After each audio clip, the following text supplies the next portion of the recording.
નમસ્કાર દર્શક મિત્રો, હું છું રૂપલ લુણીચિયા. સંપૂર્ણ ન્યૂઝમાં આપનું સ્વાગત. ડીસામાં 13 વર્ષ અગાઉ જે બટાકા રોડ પર ફેંકવામાં આવ્યા હતા તે બટાકાનો ભાવ હવે આસમાને પહોંચતા ખેડૂતોના ચહેરા પર ખુશી છલકારી છે.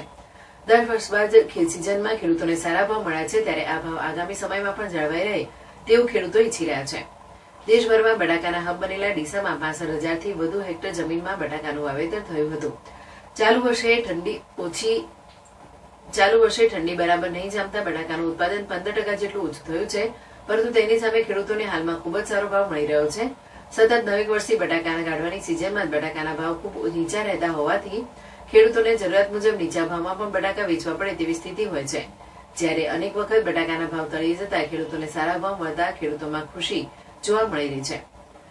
વર્ષ 2011માં અગાઉ બટાકામાં ભયંકર મંદી હોવાના કારણે ખેડૂતોને તેના ભાવ મળતા ન હતા. જ્યારે કોલ્ડ સ્ટોરેજ સંચાલકોએ સ્ટોર કરેલા બટાકા રોડ ઉપર ફેંકવાનો વારો આવ્યો હતો.